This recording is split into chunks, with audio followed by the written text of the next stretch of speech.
હરિઓમ. હરિઓમ.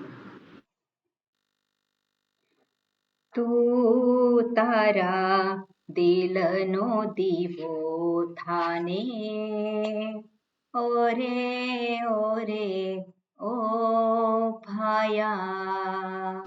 હરિઓમ બધાને. તું તારા દિલનો દીવો થાને ઓરે ઓરે ઓ ભાયા. रखे कदी तू उछीना ले तो पार का तेज ने छाया. रखे कदी तू उछीना ले तो पार का तेज ने छाया. एरे उछीना खोटी जाशे ने एरे उछीना खोटी जाशे ने उड़ी जाशे પડછાયા. ઉડી જાશે પડછાયા. તું તારા દિલનો દીવો થાને ઓરે ઓરે ઓ ભાયા. કોડિયું તારું કાચી માટીનો તેલ દિવેટ છુપાયા. કોડિયું તારું કાચી માટીનો તેલ દિવેટ છુપાયા. નાની શીસડી આડી ન અડી નાની શીસડી આડી ન અડી પ્રગટશે રંગ માયા. પ્રગટશે રંગ માયા. તું તારા દિલનો દીવો થાને ઓરે ઓરે ઓ ભાયા. આભમાં સૂરજ ચંદ્ર ને તારા મોટા મોટા તેજ રાયા. આભમાં સૂરજ ચંદ્ર ને તારા મોટા મોટા તેજ રાયા. આતમનો તારો દીવો પેટવવા આતમનો તારો દીવો પેટવવા તું વીણ સર્વ પરાયા. તું વીણ સર્વ પરાયા. તું તારા દિલનો દીવો થાને ઓરે ઓરે ઓ ભાયા. ઓરે ઓરે ઓ ભાયા. ઓમ હરિ ઓમ શ્રી ગુરુભ્યો નમઃ. હરિ ઓમ. ઓમ સહનાવવતુ સહનૌ ભુનક્તુ સહ વીર્યં કરવાવહૈ તેજસ્વિનાવધીતમસ્તુ મા વિદ્વિષાવહૈ. ઓમ શાંતિ શાંતિ શાંતિઃ. શંકરં શંકરાચાર્યં केशवं बादरायणं सूत्रभाष्यकृतौ वन्दे भगवन्तौ पुनः पुनः. ईश्वरो गुरुरात्मेति मूर्तिभेदविभागिने व्योमवद्व्याप्तदेहाय दक्षिणामूर्तये नमः. दयाकरं दयाकारं दान्तं धर्मप्रवर्तकं प्रणमामि दयानन्दं मदाचार्यवरं परम्. સ્વામીજી તમારો વિડિયો દેખાતો નથી. ઓકે, સારું કર્યું. બરોબર, હવે દેખાય છે? હા હા દેખાય. ઓકે, 14મો પેલા મંગલાચરણનું વાક્ય અને પછી 14મો મંત્ર એ જ આપણે જોઈ રહ્યા છીએ. ઉત્તિષ્ઠત જાગ્રત આપણે ગઈકાલે થોડુંક જોયું.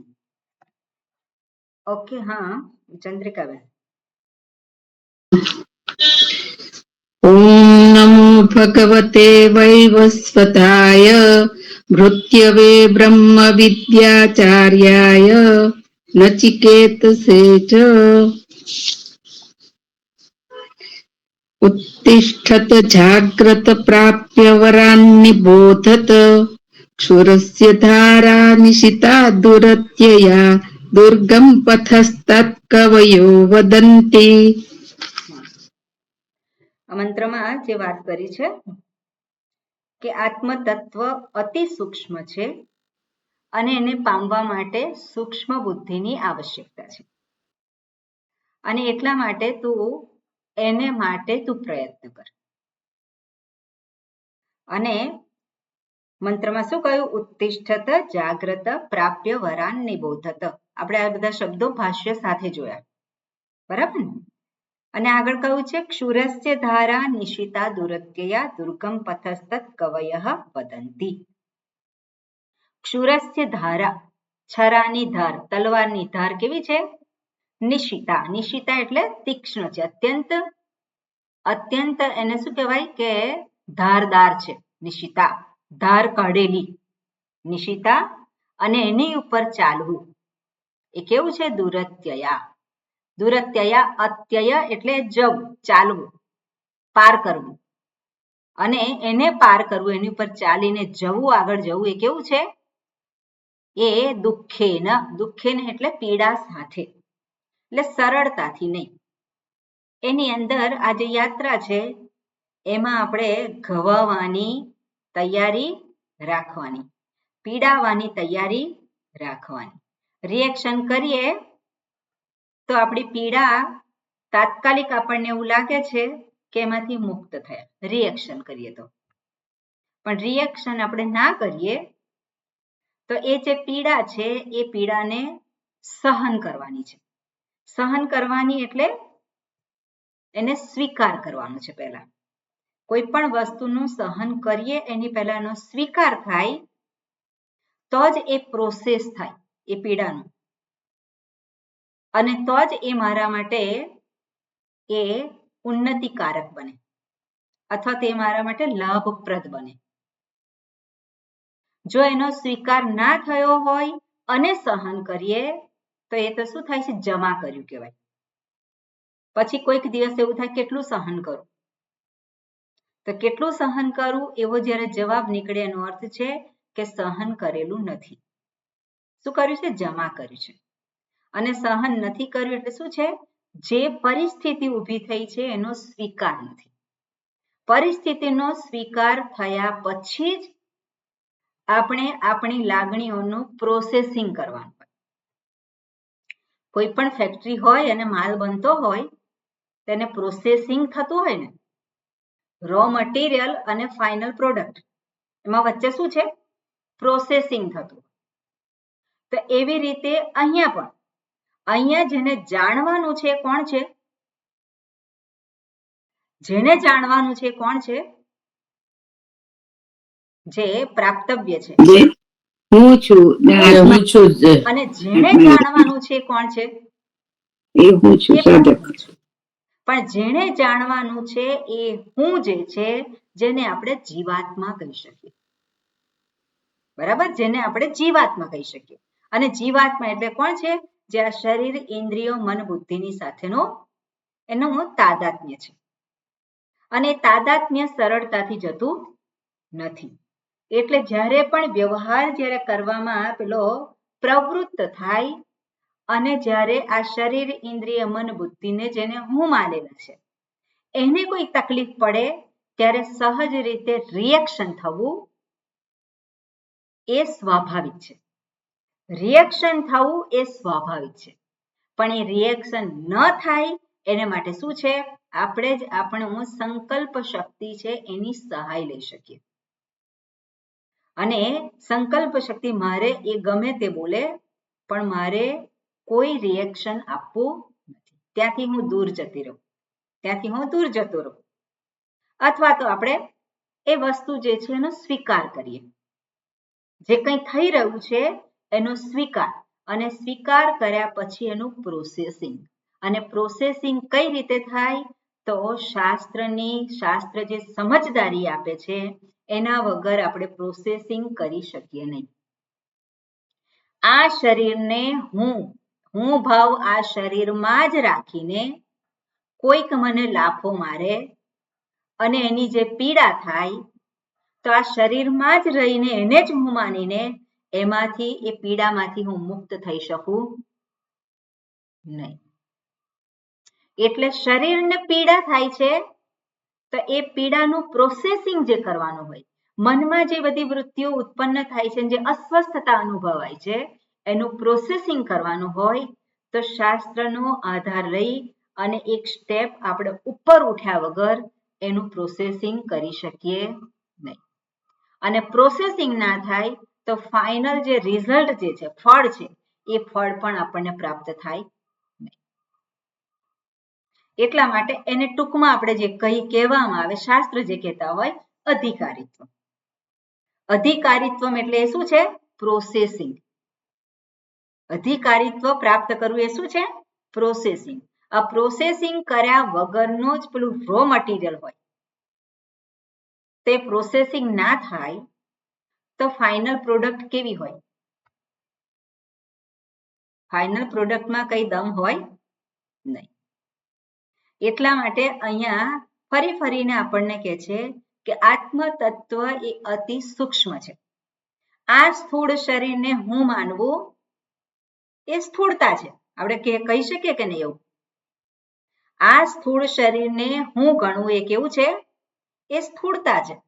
કારણ કે આ શરીર એટલો જ હું નથી. હું જે છે કેવો છે?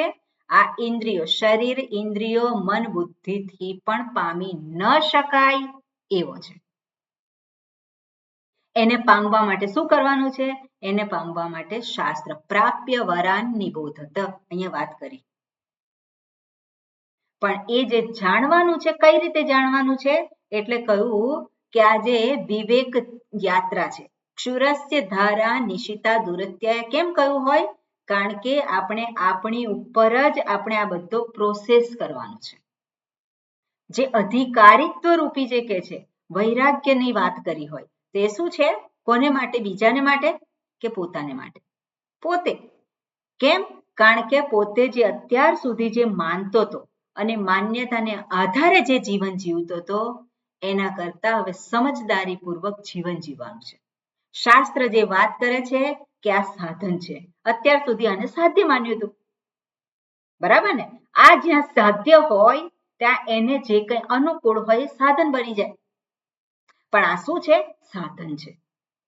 એટલે સાધનને સાધન તરીકે સ્વીકાર કરેલો હોય અને પછી આપણે વિચાર કરીએ, પછી આપણે શાસ્ત્રના શબ્દો છે એના પર વિચાર કરીએ તો એ આપણને ક્યાં લઈ જાય છે? એ અંતિમ જે સૂક્ષ્મ જે છે આત્મતત્વ, એનું દર્શન આપણને કરાવે છે. એટલે એટલા માટે કહ્યું છે કે આ જે પ્રોસેસ જે છે એ સરળ નથી, એમાં પીડા છે. એટલા માટે આપણે કહી શકીએ નો પેઇન નો ગેઇન. જ્યાં કોઈ પીડા ના હોય તો કંઈ એમાં પ્રાપ્ત થાય પણ નહીં. જગતમાં બધું જ એવું જ છે. તો આ જે આત્મતત્વ છે, તો એને માટે પણ પીડા તો થાય. કયા પ્રકારની પીડા? જે આજે આપણે કહીએ છીએ આને હું ગણી, ઇન્દ્રિયોને હું ગણીને જે પીડા થાય છે એવી પીડા નહીં. આ શરીરમાં પીડા થાય છે એવી પીડા નહીં, પણ અવરોધ રૂપી પીડા. આપણે આ શરીરને માની લઈએ હું, અને પછી આપણે આત્મતત્વને કેવી રીતે ઓળખી શકીએ? ના ઓળખી શકાય. એટલે આ શરીરથી ઉપર ઉઠવું જ રહ્યું. ઇન્દ્રિયોને જે હું ગણું છું એનાથી ઉપર ઉઠવું જ રહ્યું. અને ઉપર ઉઠવું એટલે શું છે? એને કારણે જે કંઈ પીડા થાય છે, જે કંઈ અસ્વસ્થતા ઊભી થાય છે, એમાંથી ઉપર ઉઠવું. એટલે શાસ્ત્રના વાક્યનું એનાલિસિસ કરે, શાસ્ત્રને આધારે જ્યારે પ્રવૃત્ત થાય ત્યારે એ પીડા જે છે, પ્રોસેસ જે છે, એ પ્રોસેસ મારા માટે શું છે? એ પીડાદાયક હોય. પણ બધાને માટે નહીં, જે તૈયાર છે, જે અધિકારીત્વ જેને પૂર્ણ પ્રાપ્ત કરેલું છે એને સહજ રીતે પ્રાપ્ત થઈ જાય. પણ આપણા જેવા હોય એને માટે શું છે? દુર્ગમ પથસ્તત કવયો વદંતી. આ પથ જે છે કેવો છે? દુર્ગમ છે. દુઃખેન અત્યયઃ, એને દુઃખપૂર્વક આપણે એને પાર કરી શકીએ એવો છે. એટલે છેલ્લે આપણે જોતા હતા યથા સા પદ્ભ્યામ દુર્ગમનીયા તથા દુર્ગમ દુસ્સંપાદ્યમ ઇતિ એતત. યથા એટલે કે જેવી રીતે, જેવી રીતે સા, હવે સા જે છે એટલે કોને કહ્યું છે? તો સા પદ્ભ્યામ દુર્ગમનીયા. પદ્ભ્યામ દુર્ગમનીયા એટલે પગ વડે એને દુર્ગમનીયા એને ક્રોસ કરવું એ સરળ નથી. સા એટલે જે આપણે કહ્યું ક્ષુરસ્ય ધારા, જે ધારા જે છે ક્ષુરસ્ય ધર, જે છરાની ધાર, જે ધારા ક્ષુરસ્ય ધારા, ધારા શબ્દ સ્ત્રીલિંગ છે એટલે એ ધારા જે છે એને પાર કરવું. યથા સા પદ્ભ્યામ, એની ઉપર ચાલવું. દુર્ગમનીયા કેવું છે? સરળ નથી. તથા એવી જ રીતે દુર્ગમ, દુર્ગમ શબ્દનો અર્થ શું આપ્યો? દુસ્સંપાદ્યમ. સંપાદન કરવું એટલે પ્રાપ્ત કરવું. દુર્ગમ એટલે દુસ્સંપાદ્યમ ઇતિ એતત, એટલે સરળતાથી એને પ્રાપ્ત કરવું એને સંભવિત નથી. ઇતિ એતત, અને શું સરળતાથી? તો કે પથઃ, એના દ્વારા શું કહેવા માંગે છે? રસ્તો. આ રસ્તો જે છે, રસ્તો એટલે પથઃ અથવા તો પંથાનમ, આ રસ્તાને પાર કરવો એ સરળ નથી. અને એ કયો રસ્તો છે? આગળ દર્શાવે છે તત્વજ્ઞાન લક્ષણમ માર્ગમ. બરાબર, આ માર્ગ કયો છે? તત્વજ્ઞાન લક્ષણમ. તત્વસ્ય જ્ઞાનમ તત્વજ્ઞાનમ, તત્વનું જ્ઞાન. હવે કયું તત્વનું જ્ઞાન? તત્વનું જ્ઞાન એટલે શું છે? આત્મ તત્વનું જ્ઞાન. આત્મ તત્વનું જ્ઞાન અથવા તો પરમાત્મા તત્વનું જ્ઞાન, અથવા તો પરમાત્મા અને આત્મા બંને એક છે એનું જ્ઞાન. એટલે તત્વ જ્ઞાન લક્ષણમ માર્ગમ કવયઃ. કવયઃ એટલે મેધાવિનઃ.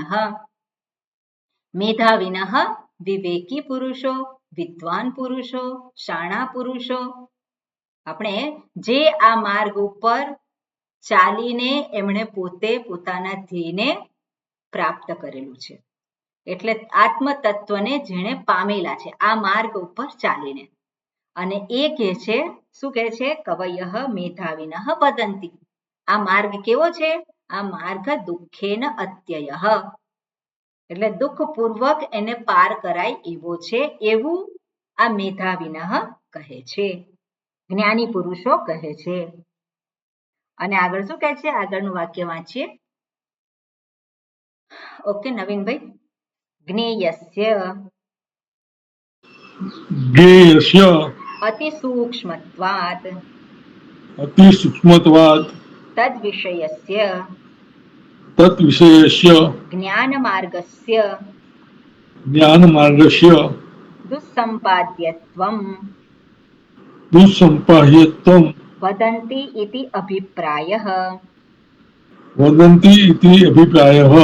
ઓકે, એટલે મેધાવીને જે છે એ કહે છે કે આ દુર્ગમ છે, દુર્ગમ પથઃ કવયો વદંતી, જે મંત્રમાં આપ્યું છે. અને એવું જે કહે છે, કેમ કહે છે? જ્ઞેયસ્ય અતિ સૂક્ષ્મત્વાત, જે જ્ઞેય છે, જેને પામવાનું છે, જે ધ્યેય છે, જે શું છે? આત્મ તત્વ અથવા તો વસ્તુ જ્ઞાન, તત્વ જ્ઞાન. એ કેવું છે? તો કે જ્ઞેયસ્ય અતિ સૂક્ષ્મત્વાત, એ જ્ઞેય રૂપ છે અને અતિ સૂક્ષ્મ હોવાને કારણે. બરાબર, અતિ સૂક્ષ્મ હોવાને કારણે. અતિ સૂક્ષ્મત્વાત તદ વિષયસ્ય, એ વિષય જે છે કેવો વિષય છે? અતિ સૂક્ષ્મ વિષય છે એવો હોય ને. વિષયસ્ય, અને કયું છે? તો જ્ઞાન માર્ગસ્ય. જ્ઞાન માર્ગસ્ય સૂક્ષ્મત્વાદ, એટલે જ્ઞાન માર્ગ જે વિષય છે કેવો છે? સૂક્ષ્મ છે. અને એટલા માટે દુસ્સંપાદ્યત્વમ, દુસ્સંપાદ્યત્વમ એટલે એને પામવું એ સરળ નથી. સરળ નથી એટલે શું છે? એને પામવું શક્ય છે પણ આચાર્ય પ્રાપ્ય વરાન નિબોધત જે કહ્યું છે, આચાર્ય દ્વારા એને પ્રાપ્ત કરવું કરી શકાય છે. સૂક્ષ્મ બુદ્ધિ વડે એને પ્રાપ્ત કરી શકાય છે. બે વસ્તુ આપણે જોઈ શકીએ અહીંયા, આચાર્ય અને સૂક્ષ્મ બુદ્ધિ બંનેની આવશ્યકતા છે. જો આચાર્યની પ્રાપ્તિ થઈ હોય, ગુરુની પ્રાપ્તિ થઈ હોય અને સૂક્ષ્મ બુદ્ધિ ના હોય, અધિકારીત્વ ના હોય તો આત્મતત્વને ઓળખી શકાય નહીં. અને જો આચાર્યની સૂક્ષ્મ બુદ્ધિ હોય અને આચાર્યની પ્રાપ્તિ ના થઈ હોય તો પણ આને ઓળખી શકાય નહીં. એટલે બંને જરૂરી છે. એટલા માટે વદંતી ઇતિ અભિપ્રાયઃ કે આ પ્રમાણે કહ્યું છે. ઓકે, હવે જે સૂક્ષ્મ તત્વ જે કહ્યું છે, તો સૂક્ષ્મ તત્વ કેમ કહો છો તમે? કેવી રીતે આ સૂક્ષ્મ છે? એટલે આપણને દર્શાવ્યું કે આ સ્થૂળથી સૂક્ષ્મનો વિવેક કરી અને આત્મ તત્વ અત્યંત સૂક્ષ્મ છે એવું દર્શાવ્યું.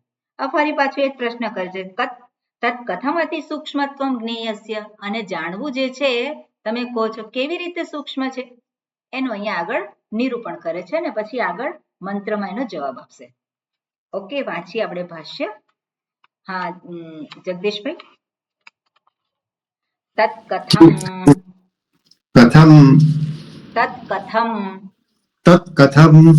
અતિસૂક્ષ્મત્વમ જ્ઞેયસ્ય ઇતિ ઉચ્યતે સ્થૂલાઃ તાવત ઇયમ.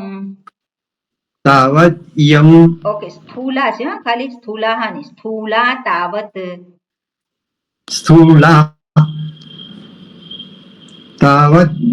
યમ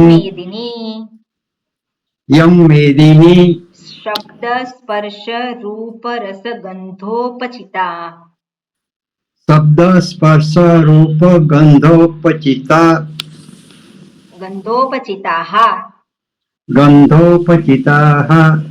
સર્વેન્દ્રિય વિષયભૂતાઃ તથા શરીરમ. ઓકે, એટલે કેવી રીતે સૂક્ષ્મ છે તો અહીંયા આપણે દર્શાવે છે કે તત્ કથમ અતિ સૂક્ષ્મત્વમ જ્ઞેયસ્ય ઇતિ ઉચ્યતે. તમે કહો છો કે આને જાણવું અતિ સૂક્ષ્મ છે, તો કેવી રીતે સૂક્ષ્મ કહો છો તમે? તો આગળ કે છે એનું કારણ આપે છે, સ્થૂલા તાવત ઇયમ મેદિની. તાવત ઇયમ, તાવત એટલે ત્યાં સુધી, જ્યાં સુધી, ત્યાં સુધી કે તાવત. યાવત એટલે જ્યાં સુધી, તાવત એટલે ત્યાં સુધી, ત્યાં સુધી. ઇયમ મેદિની, ઇયમ મેદિની, ઇયમ મેદિની. હવે મેદિની શબ્દ જે છે, એક મિનિટ, મેદિની એટલે પૃથ્વી, બરાબર? મેદિની એ શબ્દ પૃથ્વી માટે વપરાય છે. ઇયમ મેદિની સ્થૂલા, પૃથ્વી કેવી છે? સ્થૂળ છે. શબ્દ સ્પર્શ રૂપ રસ ગંધોપચિતા. આજે પૃથ્વી જે છે એની અંદર શબ્દ સ્પર્શ રૂપ રસ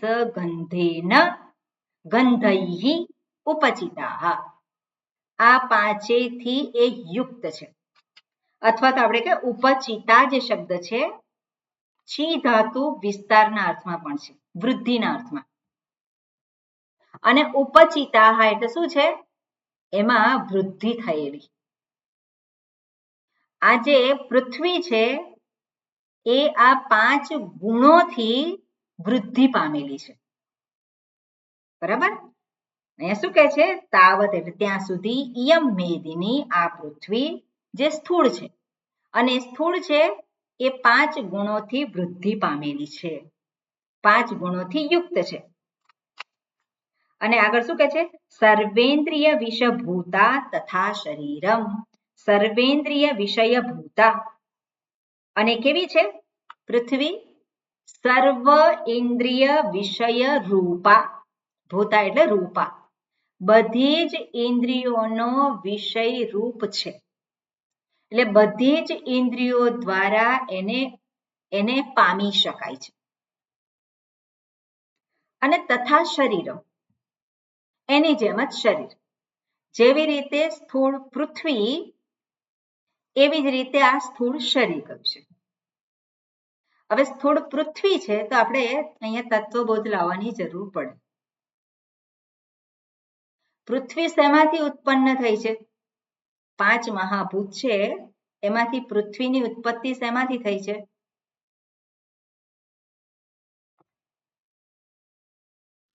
પાણી, આકાશ, વાયુ, પાણી અને પછી પૃથ્વી. મેં જે એ પ્રશ્ન તો 5 પૂછ્યો તત્વ છે. પૃથ્વી રસરૂપ ગંધથી ઉત્પત્તિ થઈ છે. શેમાંથી થઈ છે? રસરૂપ ગંધ પાણીમાંથી થઈ છે. બરોબર, દુષ્યંતભાઈએ જવાબ આપ્યો. આ લખી રાખો. ઓકે, પૃથ્વીની ઉત્પત્તિ આ એક પ્રક્રિયા છે અને આ પ્રક્રિયા વારંવાર આવે છે. પૃથ્વીની ઉત્પત્તિ પાણીમાંથી થઈ.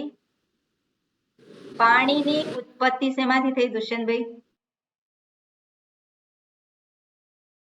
તેજમાંથી. હા, તેજમાંથી. તેજ તેજ એટલે કે અગ્નિ. અગ્નિ. અગ્નિ. અગ્નિ. અગ્નિ તત્વ. અગ્નિ તત્વની ઉત્પત્તિ શેમાંથી થઈ? વાયુ. વાયુ તત્વની ઉત્પત્તિ શેમાંથી થઈ? આકાશ, આકાશ. અવકાશ. અને આકાશની ઉત્પત્તિ શેમાંથી થઈ? મહત્તત્વમાંથી. મહત્તત્વમાંથી થયું ને બધું. આકાશની ઉત્પત્તિ શેમાંથી થઈ? મહત્તત્વની. શું કે છે દુષ્યંતભાઈ, શું કે છે? સૂક્ષ્મ તન્માત્રામાંથી. સૂક્ષ્મ તન્માત્રા જે છે એના તમો ગુણનું પંચીકરણની પ્રક્રિયા દ્વારા થઈ. સ્થૂળ, અહીંયા સ્થૂળની વાત કરી છે ને. પંચ મહાભૂતની જે સૂક્ષ્મ તન્માત્રા છે એમાં તમો ગુણની પંચીકરણની પ્રક્રિયા દ્વારા પંચ મહાભૂતની ઉત્પત્તિ થઈ. પણ પંચ મહાભૂતની જે ઉત્પત્તિ થઈ છે એમાં સૌથી પહેલા આકાશની ઉત્પત્તિ થઈ. આકાશમાંથી વાયુ, વાયુમાંથી અગ્નિ, અગ્નિમાંથી પાણી, પાણીમાંથી પૃથ્વી. હવે આકાશ જે છે એનો પણ એક એક ગુણ બધાનો દર્શાવે છે. આકાશનો ગુણ કયો છે? શબ્દ. શબ્દ. વાયુનો ગુણ કયો છે? સ્પર્શ. સ્પર્શ. અગ્નિનો ગુણ કયો છે? રૂપ. પાણીનો ગુણ કયો છે? ગંધ. પાણી જળ. રસ. રસ. રસ. રસ. રસ અને પૃથ્વી ગંધ. ગુણ કયો છે? ગંધ. ગંધ. ગંધ. હવે આજે દર્શાવ્યું છે તત્વબોધમાં, એની અંદર કહ્યું છે આકાશનો પોતાનો ગુણ આકાશમાં છે. પણ આકાશમાંથી જે વાયુ ઉત્પન્ન થયો તો વાયુમાં 2 ગુણ છે. વાયુનો પોતાનો ગુણ કયો છે? સ્પર્શ છે. એ સ્પર્શ ગુણ અને આકાશનો શબ્દ ગુણ બંને છે. આકાશનો શબ્દ ગુણ અને એનો પોતાનો સ્પર્શ ગુણ છે. એવી રીતે વાયુમાંથી અગ્નિની ઉત્પત્તિ થઈ તો અગ્નિમાં એનો પોતાનો ગુણ કયો છે? રૂપ. રૂપ રીતે. રૂપ છે, સ્પર્શ છે અને શબ્દ છે. અગ્નિ જ્યારે પ્રગટ થયેલો હોય, બળતો હોય ત્યારે શબ્દ સંભળાય કે નહીં? એનો સ્પર્શ થઈ શકે કે નહીં? અને એનો આપણે કે રૂપ તેને જોઈ શકીએ છે કે નહીં? એનું રૂપ છે કે નહીં? એને જોઈ શકીએ છીએ. એટલે અગ્નિમાં 3 ગુણ છે.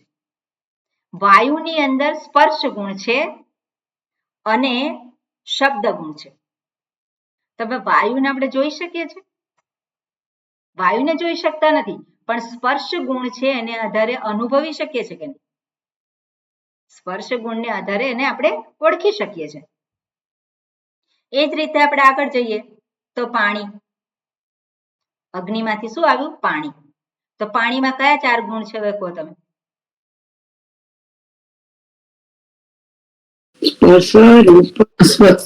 શબ્દ, સ્પર્શ, રૂપ અને રસ. શબ્દ, સ્પર્શ, રૂપ અને એનો પોતાનો ગુણ જે છે શું છે? રસ. રસ. અને પૃથ્વીમાં 5 એ 5. કયા 5 એ 5 એટલે કયા? શબ્દ, સ્પર્શ, રૂપ, રસ ને ગંધ. શબ્દ, સ્પર્શ, રૂપ, રસ ઉપરના 4ના અને એનો પોતાનો ગુણ છે ગંધ. ગંધ. આપણે પાણીમાં ગંધ આવે કે ના આવે? પાણી જે છે ના આવે. ના આવે, પણ પાણી ગંધાતું હોય એવું થાય કે નહીં? થાય. એ તો બધા બેક્ટેરિયા. પાણીમાં જે ગંધ આવતી હોય એ ગંધ એ પૃથ્વી તત્વની છે. એટલે પાણીમાં જ્યારે પૃથ્વી તત્વ જ્યારે ભળેલું હોય ત્યારે એ જે ગંધ છે એ પૃથ્વી તત્વની છે. બરાબર? એટલે પાણી એની અંદર એ ગંધ એ છે નહીં. પાણીમાં ગંધ તત્વ નથી, પણ જો આપણને અનુભવાતું હોય તો એ ગંધ તત્વ પૃથ્વીને કારણે છે. પણ પૃથ્વીમાં કયા છે? બધા જ ગુણ છે. શબ્દ, સ્પર્શ, રૂપ, રસ, ગંધ છે કે નહીં? કોઈ પણ વિષય લઈએ આપણે, સ્થૂળ વિષય, તો એમાં બધા 5 એ 5 ગુણ છે. અને એવી રીતે સ્થૂળ શરીરમાં પણ આ 5 ગુણ રહેલા છે. એટલે અહીંયા જે વાત કરે છે કે સ્થૂલા મેદિની, સ્થૂલ પૃથ્વી છે, શબ્દ, સ્પર્શ, રૂપ, રસ, ગંધ ઉપચિતા. બરાબર? એનાથી યુક્ત છે, એનાથી એ વૃદ્ધિ પામેલ છે આ ગુણોથી. અને સર્વેન્દ્રિય વિષયભૂત, અને બધી ઇન્દ્રિયોનો વિષય છે. હવે કઈ ઇન્દ્રિયોનો કયો વિષય છે? તો શબ્દ જે છે એ કઈ ઇન્દ્રિયોનો વિષય છે? શબ્દ આકાશનો છે. ઇન્દ્રિય કઈ છે? શ્રવણેન્દ્રિય. કઈ ઇન્દ્રિય છે? કઈ ઇન્દ્રિયનો વિષય? શ્રવણેન્દ્રિય. છે શબ્દ. સ્પર્શ, સ્પર્શ છે એ કઈ ઇન્દ્રિયોનો વિષય છે? સ્પર્શેન્દ્રિય. સ્પર્શેન્દ્રિય અને ત્વગિન્દ્રિય પણ કહેવાય. પછી શબ્દ, સ્પર્શ, રૂપ. તો રૂપ એ કઈ વિષય? ચક્ષુન્દ્રિય. જે રસ છે ઇન્દ્રિયોનો વિષય છે. વાકેન્દ્રિય. રસેન્દ્રિય. સોરી, રસેન્દ્રિય નહીં, રસના, રસનેન્દ્રિય. રસનેન્દ્રિય. અને ગંધ છે ઘ્રાણેન્દ્રિય. બરોબર છે કે નહીં? એટલે થોડુંક બેઝિક જે છે થોડુંક જાણ્યું હોય તો સારું. તો આ વાક્ય પૃથ્વી શબ્દ રૂપે કેવી રીતે આવી શકે? તો આ વાક્ય જે આપેલું હોય આપણે એને સમજી શકીએ. ઓકે, એટલે શું કહ્યું છે?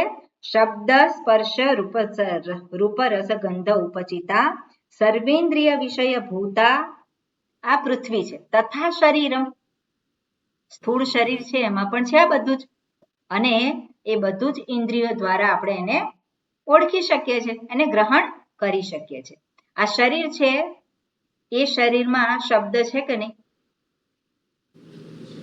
શરીરમાં શબ્દ છે કે? જો શરીરમાં શબ્દ, એટલે શબ્દ જે છે શબ્દનું શું છે?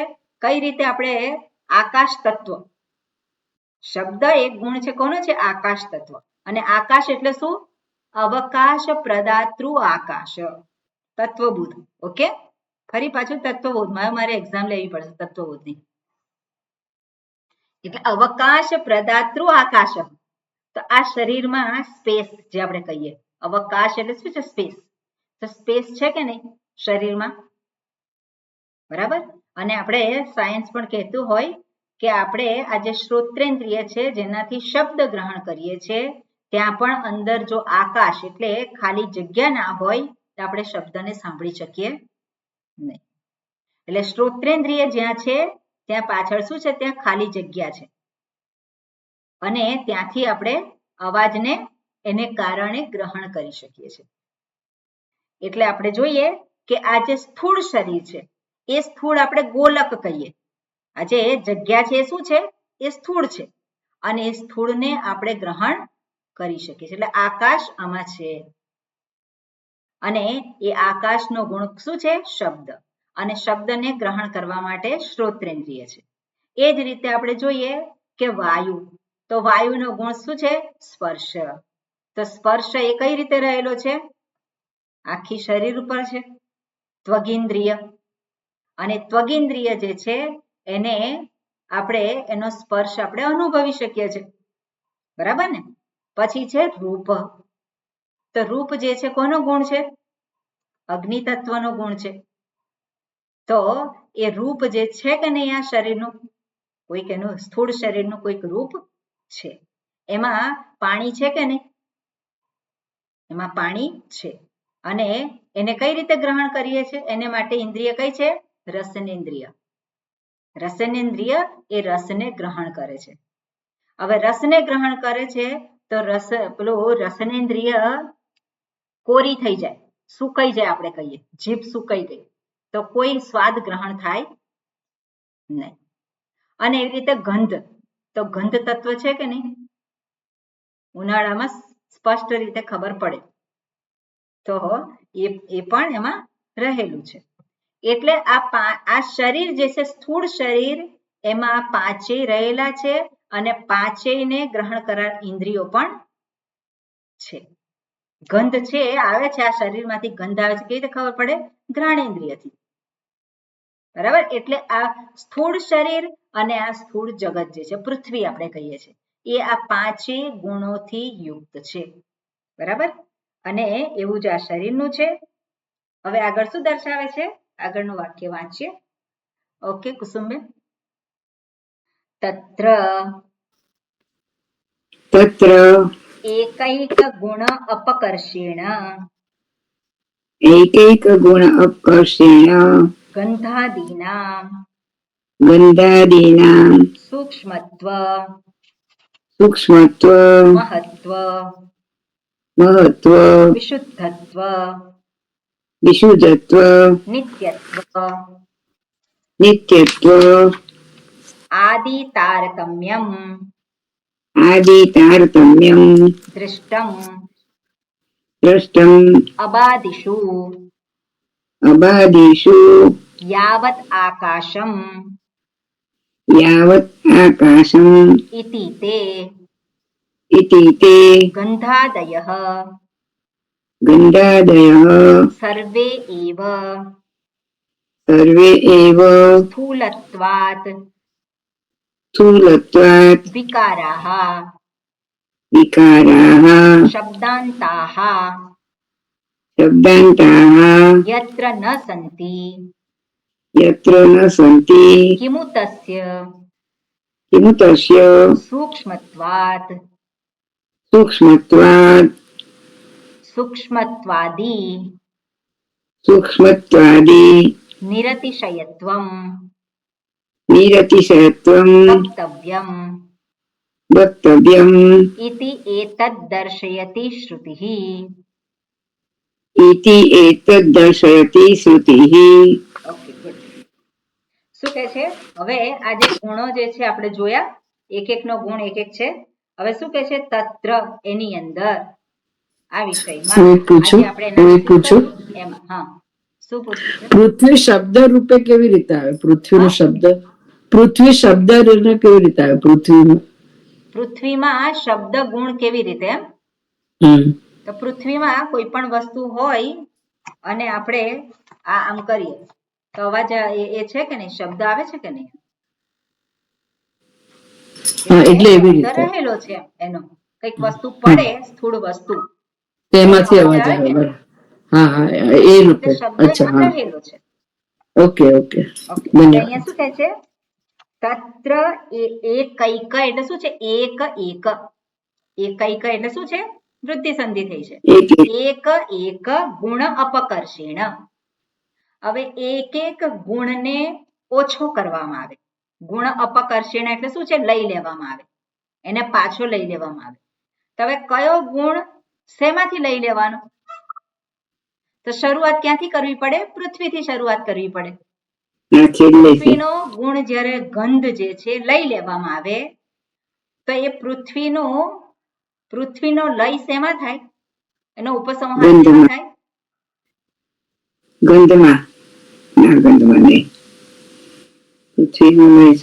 પૃથ્વીનો ગુણ કયો છે? પૃથ્વીનો ગુણ શબ્દ સ્પર્શ રૂપ રસ ગંધ પાંચ ગુણ છે. લખ્યું છે. પૃથ્વીનો ગુણ ગંધ જ. પૃથ્વીનો ગુણ ગંધ છે. પૃથ્વીનો ગુણ કયો છે? ગંધ છે. ગંધ જ છે. અને એમાં બીજા એટલે એનો પોતાનો ગુણ કયો કહેવાય? ગંધ કહેવાય. ગંધ જ કહેવાય. બરાબર. એમાં બીજા બધા આવેલા છે પણ જ્યારે પૃથ્વીનો જે એનો પોતાનો ગુણ ગંધને લઈ લેવામાં આવે તેને પૃથ્વી કહેવાય ખરી? પછી ના કહેવાય. એટલે પૃથ્વી જેને એનો ગંધ જ્યારે ગુણ અપકર્ષેણ જ્યારે એને પાછો લેવામાં આવે ત્યારે પૃથ્વીનો વિલય શેમાં થાય?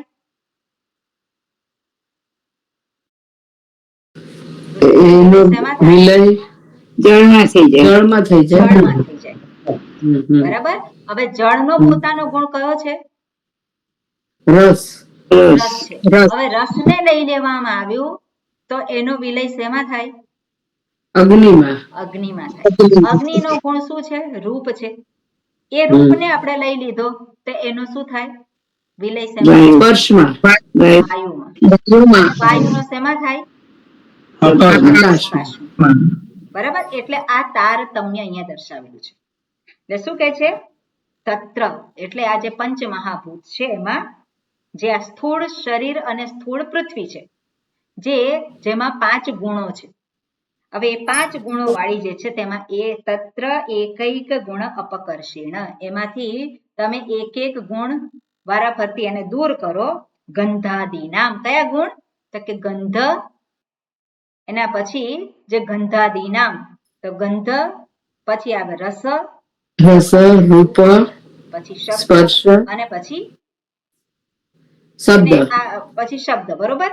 આ રીતે જે આવે છે એટલે ગંધાદીનામ જ્યારે કરીએ ત્યારે સૌથી વધારે જે આપણે કહીએ આ સ્થૂળ છે. સ્થૂળની અંદર જ આપણે વિવેક કરીએ તો શું છે? સ્થૂળ જે પૃથ્વી છે પૃથ્વીનો વિલય શેમાં થયો છે? જળમાં. જળ કેવું છે? એના કરતા સૂક્ષ્મ છે. હવે જળ જે સૂક્ષ્મ છે પૃથ્વી કરતા સૂક્ષ્મ છે. પૃથ્વી સ્થૂળ છે એના કરતા જળ તત્વ કેવું છે? સૂક્ષ્મ છે. હવે એના કરતા સૂક્ષ્મ શું છે? અગ્નિ છે. એના કરતા સૂક્ષ્મ શું છે? વાયુ છે. એના કરતા સૂક્ષ્મ શું છે? આકાશ. બરાબર. એટલે આ રીતે એક પછી એક બધામાં વિલીન કર્યું હોય એટલે બધાનો ગુણ જે છે લઈ લેવામાં આવ્યો હોય. ગંધાદીના સૂક્ષ્મ. હવે એમાં જોવાનું છે કે જ્યારે લઈ લઈએ છે કયા બેઝ ઉપર એના દ્વારા શું જાણવા મળે છે? તો કે સૂક્ષ્મત્વ, મહત્વ, વિશુદ્ધત્વ, નિત્યત્વ. નિત્યત્વાદી તારતમ્યમ. આ તારતમ્યમ જોવા મળે.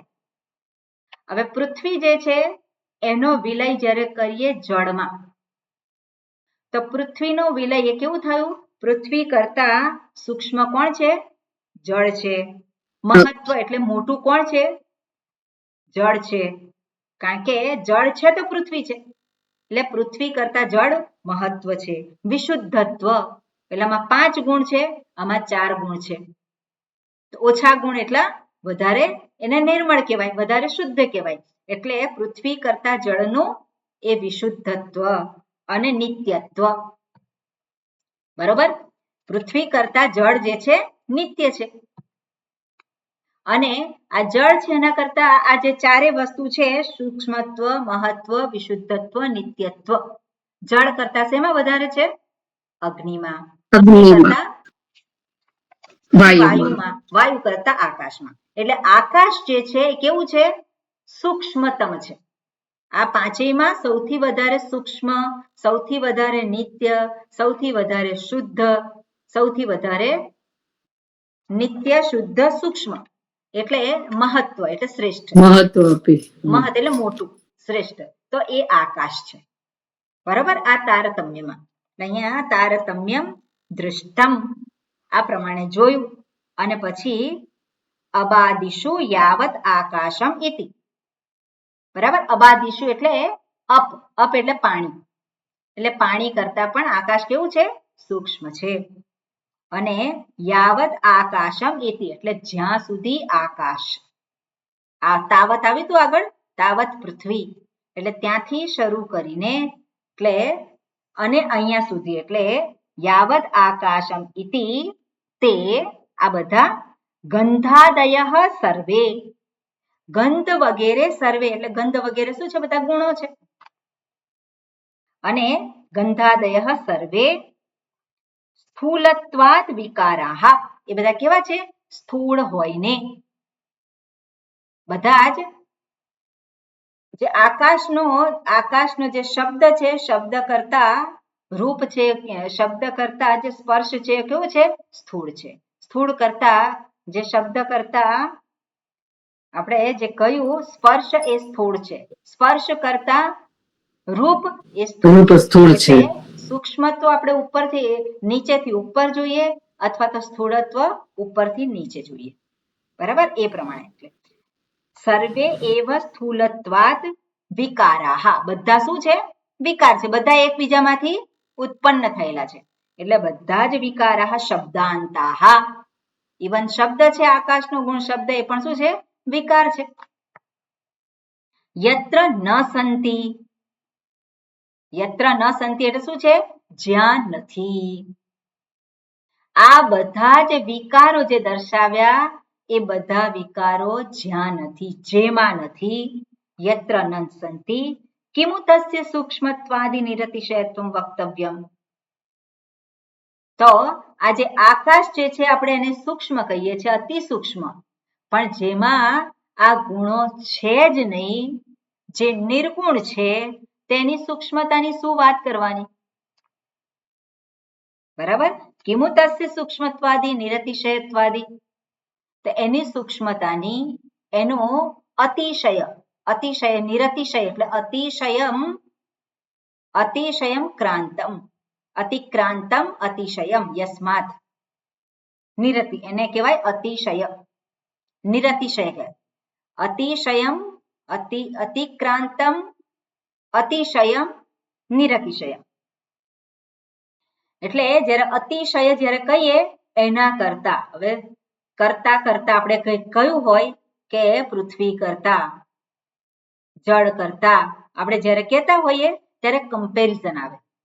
પણ જ્યાં બધી જ કમ્પેરિઝન જે છે, તારતમ્ય છે, એ બધાનો અંત આવી જાય. તો જે અંત આવી જાય છે એ વસ્તુ કેટલી સૂક્ષ્મ હોય? બરાબર, એ વસ્તુ જે છે કેટલી સૂક્ષ્મ હોય અને એવું અહીંયા કહેવા માંગે છે, એ દર્શાવવું છે. વક્તવ્યમ એ આપણને કહેવા માંગે છે. વક્તવ્યમ એ કહેવું જોઈએ. એટલે બધા જ પ્રકારનું જે તારતમ્ય અહીંયા દર્શાવ્યું એનાથી મુક્ત એવું જે તત્વ છે કેવું છે? આ બધાથી સૂક્ષ્મ છે. બરાબર, એટલે સ્થૂળ પૃથ્વી જે છે અથવા તો સ્થૂળ શરીરને આધારે આપણને જે અતિ સૂક્ષ્મ છે એ વસ્તુને દર્શાવે. કેમ? કારણ કે જે સ્થૂળ છે એ ઇન્દ્રિયોથી એ ગ્રહણ થાય છે. જે આકાશ છે, આકાશને આપણે સૂક્ષ્મ કહીએ. આકાશ જે છે એને આપણે જોઈએ છે, આકાશ એ દેખાતું નથી. ચક્ષુરેન્દ્રિયથી આકાશને ગ્રહણ કરી શકીએ નહીં, પણ આકાશનો ગુણ જે છે શબ્દ એને આપણે ગ્રહણ કરી શકીએ છીએ. પણ જે ઇન્દ્રિયોનો વિષય જ નથી બનતો તો એ તો કેટલું સૂક્ષ્મ હોય. એટલે એ વસ્તુ અહીંયા દર્શાવે છે. સૂક્ષ્મ કેવી રીતે છે? તો કે જેવી રીતે આ સ્થૂળ પૃથ્વી અને વગેરે જે છે એ સ્થૂળથી શરૂ કરીને સૂક્ષ્મ સુધી જઈએ અને ત્યારે આકાશ જે છે એ અતિ સૂક્ષ્મ છે, જેને આપણે ગ્રહણ કરી શકતા નથી. પણ એનો ગુણ જે છે એને આપણે ગ્રહણ કરી શકીએ છીએ. પણ આ તો આકાશ કરતા પણ સૂક્ષ્મ છે, જે કેવું છે? એમાં કોઈ ગુણ નથી, એની કોઈ વિશેષતા નથી, તો એને ઇન્દ્રિયો દ્વારા ગ્રહણ કરી શકાય નહીં. એટલે જેને ઇન્દ્રિયો દ્વારા ગ્રહણ કરી શકાતું નથી એવું એ જે સૂક્ષ્મ તત્વ છે એના વિશે શું કહેવાનું? બરાબર, જેને ઇન્દ્રિયોથી ગ્રહણ નથી કરી શકાતું. તો એવું જે સૂક્ષ્મ તત્વ છે એના વિશે શું કહેવાનું? કિમુ વક્તવ્યમ, શું કહેવાય એના વિશે? ઇતિ એતત દર્શયતિ શ્રુતિ. અને આ વાત જે છે એને શ્રુતિ દર્શાવે છે. ક્યાં દર્શાવે છે? આગળના મંત્રમાં. બરોબર, સ્પષ્ટ થયું?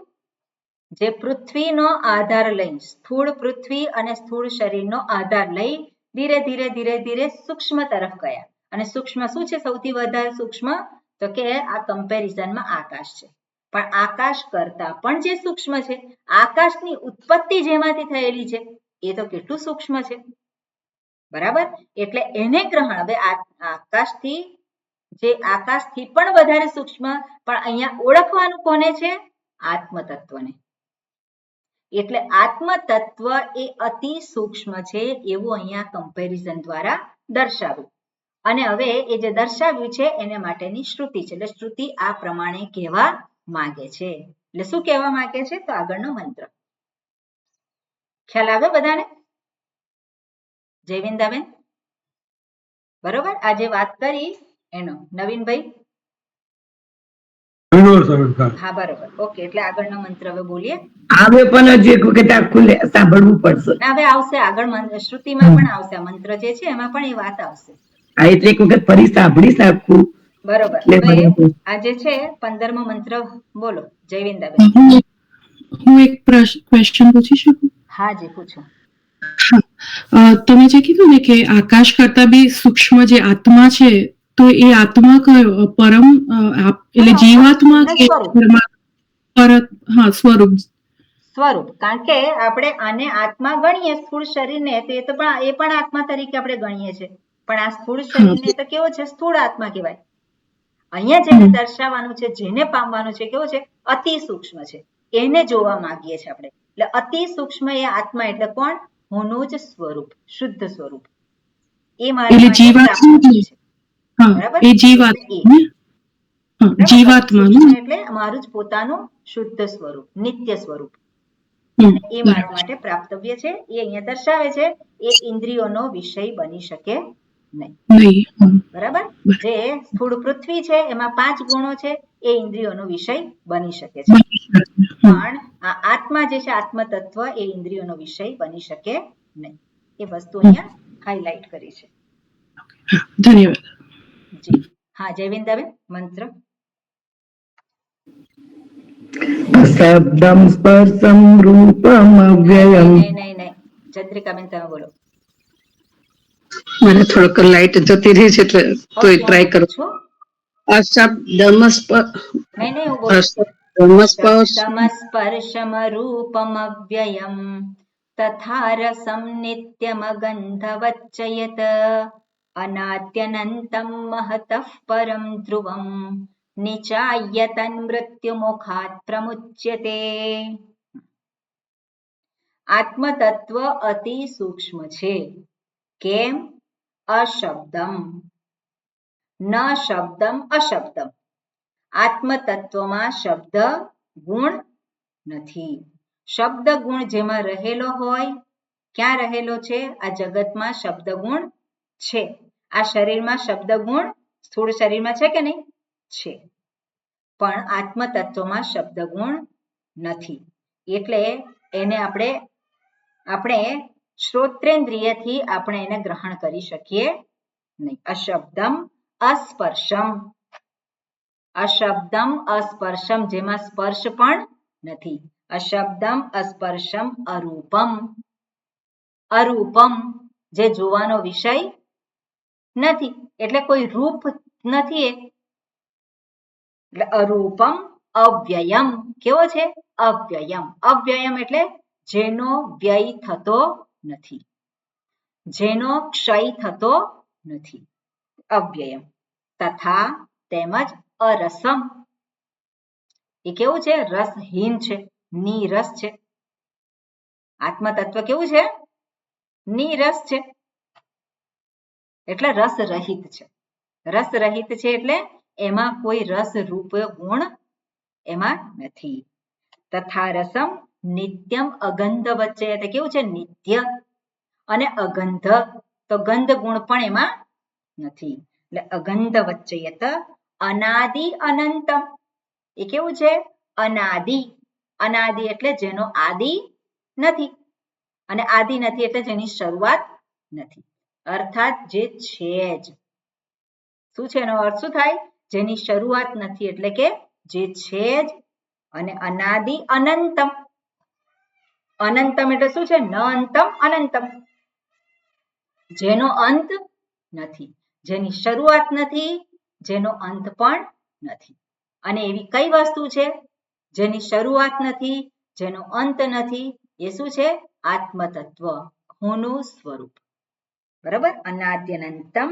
આપણે શરીરને જો આપણે કહીએ હું, તેનો આદિ છે, એનો અંત છે. ઇન્દ્રિયોને આપણે લઈએ તેનો આદિ છે, એનો અંત છે. પણ હું જેને હું જાણવા માંગુ છું, જે અતિ સૂક્ષ્મ તત્વ છે, એનો નથી આદિ, નથી એની શરૂઆત, નથી એનો અંત. એટલે નથી એનો જન્મ કે નથી એનું મૃત્યુ. બરાબર? એટલે અનાદિ અનંતમ મહતઃ પરમ ધ્રુવમ. મહતઃ એટલે એ કેવું છે? શ્રેષ્ઠ છે. મહત શબ્દનો અર્થ આપણે જોઈશું એમાં. મહતઃ પરમ. પરમ એટલે ઉત્કૃષ્ટ છે, સર્વોત્કૃષ્ટ છે. ધ્રુવમ.